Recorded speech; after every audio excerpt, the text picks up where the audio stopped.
Okay, so welcome to this. This is the Further Math Support Program Online Revision, and we're looking at Edexcel S1, and the topic is Discrete Random Variables.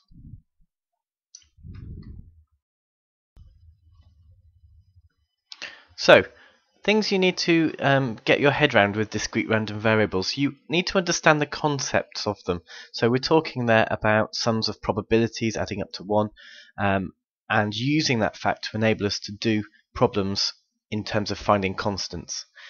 So that's what we've got here as well. Able to use the probability functions. That's slightly different, and I've got a question on that anyway. We also need to be able to find the expectation, which is pretty much like the mean, and we also need to be able to work out the variance of a discrete random variable. And as you see, the technique for this is very, very similar to what you know about finding the mean and variance from data sets anyway. In addition to that, we also need to be able to find the expectation and the variance of a linear function of discrete random variables. And that's very, very much like the concepts of coding that you have on other topics in S1. So here we go, straight into a question. Here we have a probability function, little p of x is equal to kx squared. And we're told that we can use the values of 1, 2, and 3 in this function. Now, you need to be aware that a different way of writing a probability function might be linking it to something that looks a little bit more familiar. So when I ever see these questions, I always like to create a table, because once I've got a table, it's much more similar to what I'm used to. So this first entry would be the probability that x equals 1, and we find that by substituting 1 into the probability function. So if I do that, I'm going to get k times by 1 squared, and I do the same for 2, which is going to give me k times 2 squared, and I do the same for 3. Once we've got a table, it's very, very, very much more familiar to what we're used to. So when we're asked to show that k is equal to 1/14th, what's always best is just to do the maths that you're used to doing with these and ending up with an answer saying that k is equal to 1/14th, rather than substituting it in. So what I mean by that is this: we're using the fact that the sum of all of your probabilities must equal 1. And again, that's a key fact that you need to learn. So 1 will equal 1k plus 4k plus 9k. So 1 is equal to 14k. So we can quite happily see that k is equal to 1/14th. Next, we're asked to find the probability that x is greater than or equal to 2. Notice in my table, I've now substituted the value of k, and it's a good idea to do this in an exam as well. So the trick with these is to highlight pretty much which probabilities we're dealing with. So we're looking for x being greater than and equal to 2, which corresponds to these two outcomes. So as a consequence, that's what we're going to be adding together. So we're adding the probability that x equals 2 with the probability that x equals 3. So that's 4/14ths plus 9/14ths equals 13/14ths. Okay, that's why I haven't simplified my 4/14ths. It just makes my additions a lot easier to manage. Okay, so marks here are allocated, one for actually stating what you're trying to find, and you can do that just by writing 4/14ths plus 9/14ths and end up with a value of 3/14ths for the second mark. Now we're asked to find the expectation of x, and the expectation is pretty much the same as finding a mean, except we're dealing with probabilities, not frequencies. Okay, so the definition that you need to have is that the expectation of x is equal to the sum of x times by its probability. So in this particular case, it's going to be 1 times 1/14th plus 2 times 4/14ths plus 3 times by 9/14ths. And again, there's a reason why I've kept all of these as 14ths, because it really does make it considerably easier to add all of these together. So that's going to give me, if I do the multiplications and add them up, it's going to give me 36/14ths, which of course is 18/7. 36/14 would be fine, but it is polite to simplify your answers as we go along.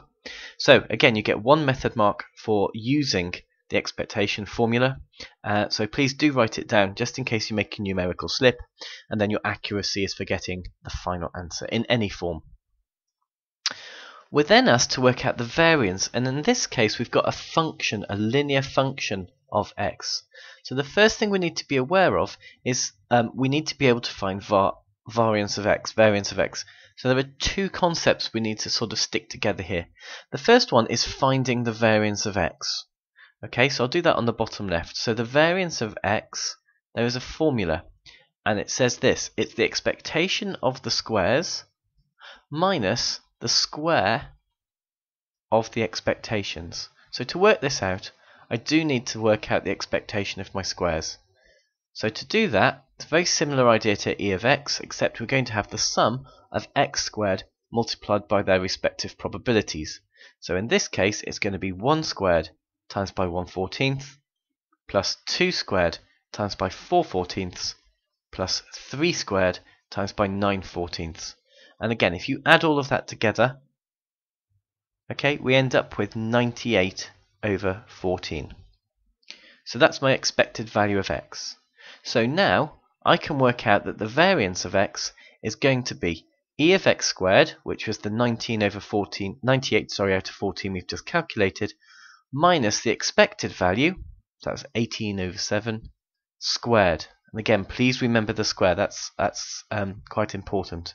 So your calculators can deal with fractions quite nicely, so if you type all of that in, you get an answer of 19/49. Okay, so that's the variance of x. Then we need to deal with the fact that we have a linear function.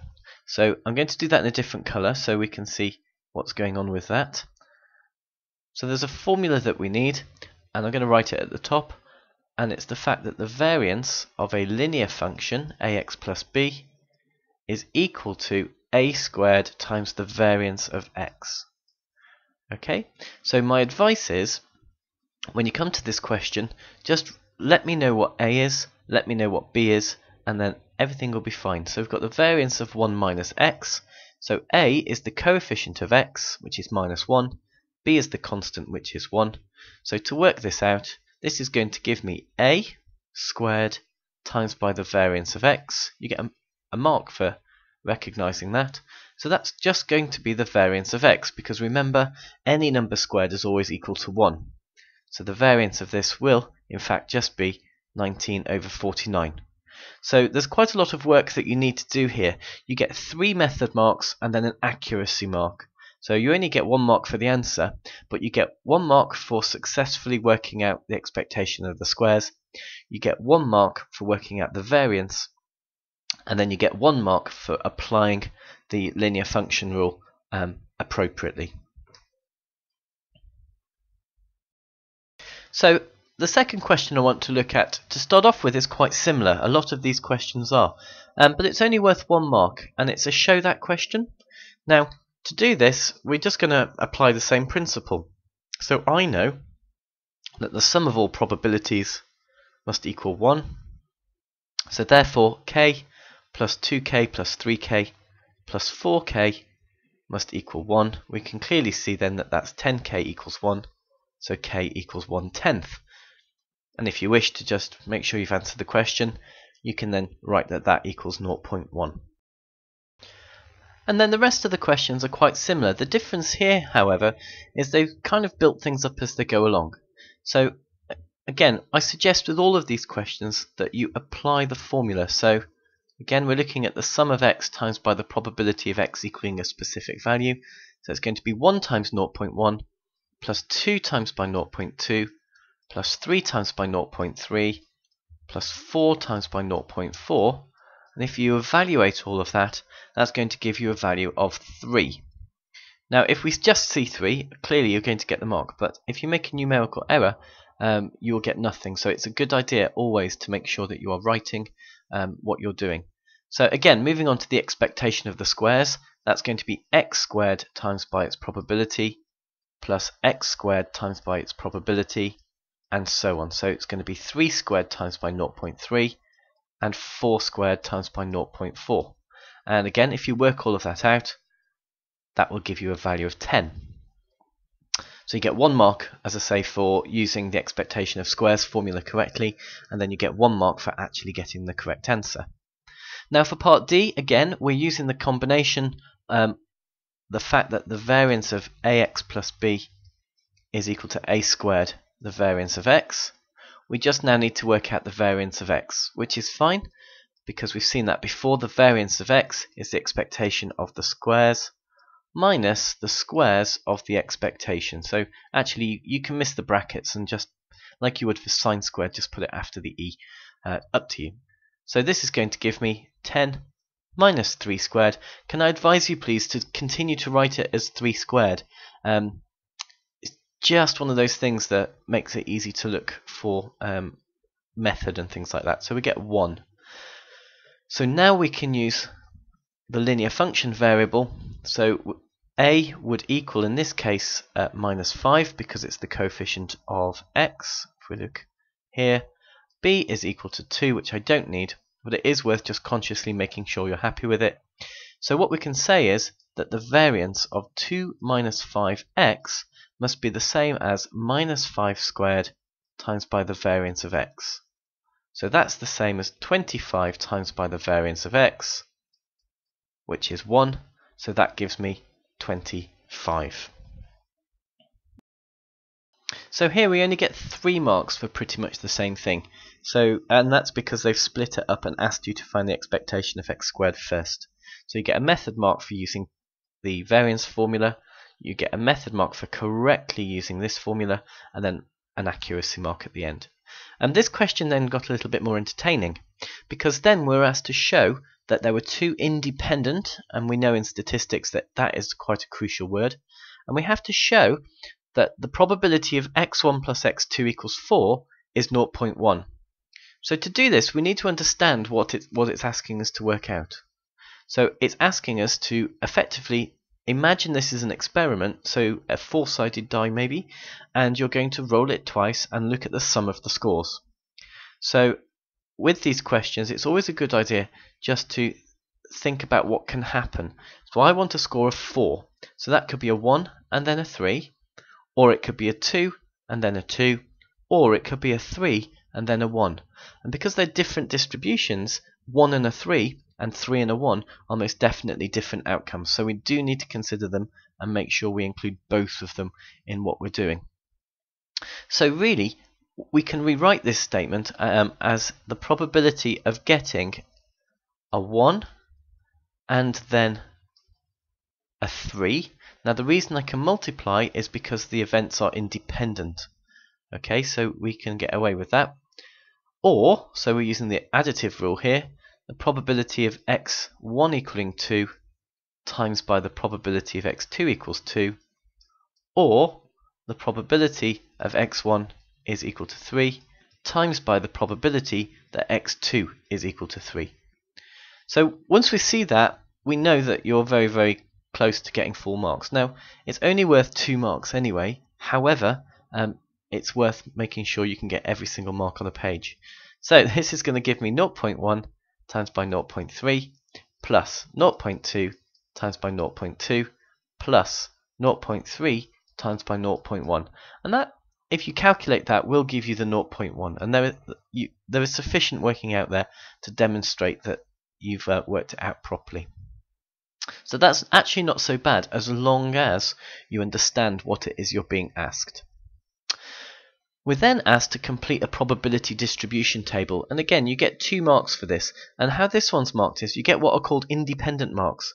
So you get 1 mark for this number here and 1 mark for this number here. Now to do part F, clearly the easiest thing to do is to work out the probability of getting the sum of the probabilities to equal 8.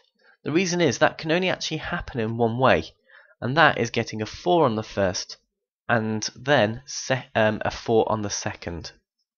So that's going to give me 0.4 times by 0.4, which is 0.16.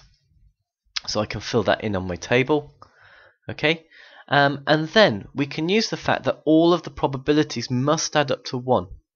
And if that's the case, it's going to allow me to quickly work out that that value there is 0.2. Okay, so it's quite a nice question. 1 mark for getting 0.16, 1 mark for getting 0.2. Now, G stresses a few people out because we suddenly introduced decimals. Well, all that we're saying here is that the value of x1 plus x2 must be between two values. So, like we did on the previous question, you just highlight the ones that we're interested in. So x1 plus x2 is greater than 1.5 when it's 2, and 3. It can't be 4 because it also has to be less than 3.5. So part G is looking at the probability of getting a 2. Okay, it should be a y here. Or getting a 3. So we can look at those together, and that will give me a probability of 0.05. So 2 marks. You get 1 mark for recognizing that we're going to be adding these two probabilities together. Of course, if you get 0.05, it's implied. And then you get your final mark for getting that accuracy correct as well. So here's a third question, and it's quite a nice question. We're giving a probability distribution, and we are asked to find the value of A. Now, there's a few things you might notice about this distribution. You might notice that there is some symmetry, which is quite nice, and we may exploit that. But to find the value of A, we're using the fact again that if you add all of the probabilities together, you will get 1. So 1 must equal. Now, when adding fractions, it's convenient to have the same denominator straight away. We speeds things up because typing all of this into a calculator, so I should write that as 2/10. So typing this into a calculator can be quite cumbersome, whereas actually just adding fractions can be quicker. So we've got 5 over 10, which is a half, equals 2a. So we can see that a is a quarter. Now, my brain is telling me I've got fifths, tenths and quarters, so really I'm going to start using this as 20ths. Okay, as you will now see, because it enables me to do some work in the table, and you can see I've replaced my values here. It actually allows me to do quite a lot of work quite quickly. Now this is a lovely phrase in maths, write down. So we're asked to write down the expectation of x, the mean of x. Now of course you could go through the same procedure that we have done previously, and of course you will get the correct answer, assuming you've not made mistakes. But write down means there's something a bit clever about this. Now, because of the symmetry, we can state that the mean, mode, and median are roughly are equal to each other. So we can see here that the mean is in the middle because it's symmetric. So in that case, e of x is just going to be the value of 1. So that's quite nice. We're then asked to work out the variance of x. So to work out the variance of x, again, as a reminder, it's the expectation of squares minus the square of the expectations, which we've just worked out. And again, I'm just going to make sure you're happy with some notation in a minute. So first of all, work out the expectation of the squares. So minus 1 squared times by 4 over 20 plus 0 squared times by 5 over 20 plus 1 squared times by 2 over 20 plus 2 squared times by 5 over 20 plus 3 squared times by 4 over 20, and if you calculate all of that, you're going to get a value of 31 over 10, okay, or 3.1 depending on what your calculator says. So to continue this, the variance of x will then be 3.1 or 31 over 10, whichever one you prefer, minus the expectation of x squared. Now of course you know that 1 squared is equal to 1, however writing it is again indicating that you understand how this works. So just to point out where the marks are for these sorts of questions, again for finding the variance you get 1 mark for correctly working out e of x squared, you get 1 mark for using the variance formula, and you get 1 mark for correctly taking away minus 1 squared. Again, be very careful to notate that you are using the square.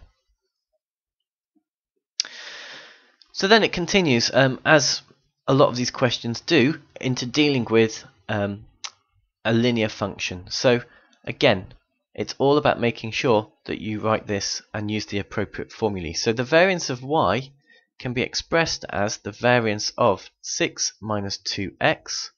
So again, a will equal the coefficient of x, which is minus 2, b will equal the constant, and we can use the formula that the variance of ax plus b is equal to a squared variance of x, which we've just worked out. So that's going to give me minus 2 squared times by the variance of x, which was 2.1. So altogether, that's going to give me 8.4. Okay, or 84 over 10, or 42 over 5, or any equivalent. When you look at mark schemes, OE means or equivalent. Then part E. Part E is quite tricky. So to do part E, you've not been taught how to find the probability of one distribution being greater than the other. So we have to be a bit sneaky with this. And once you see it, you'll see what's going on. So I can replace y with 6 minus 2x, and I'm left with an inequality with one variable. So if I do that, and I start to rearrange and massage the inequality, you can see we actually end up with something that's really quite pleasant. So x is greater than or equal to 2 is going to correspond to these two probabilities. So we're going to have 5 over 20 plus 4 over 20, which of course is going to give me 9 over 20. Okay, so you are allowed to do this. In fact, it's probably the only way of doing this question. So you get 3 marks for this question. They're quite pleasant because obviously you can see that if you've got this wrong, if you've worked out A incorrectly, it can really mess you up a bit later in the question. So it's happening less and less, but they will give you follow through here, but you won't get the 9 over 20 correct at the end. So you'll get some accuracy marks, but not all of them in that type of question. So that's it for discrete random variables, really. There is some more that you need to be able to do in terms of the free cumulative tables, which is linked very much to the cumulative distribution tables when finding medians and things. So I do suggest that you make sure you go through all of your past papers and go through the questions. Now, common mistakes on this is misapplying formulae. So what I've tried to help you with is to write down the formula that you're using and its application. Okay, if you just write down an answer and it's incorrect, you get no marks for the question. Whereas if it's clear that you've made some numerical mistake, but the method is fundamentally correct, you will be rewarded for it as long as it's a correct method. So please make sure in exams you are writing things down so that examiners can award you marks.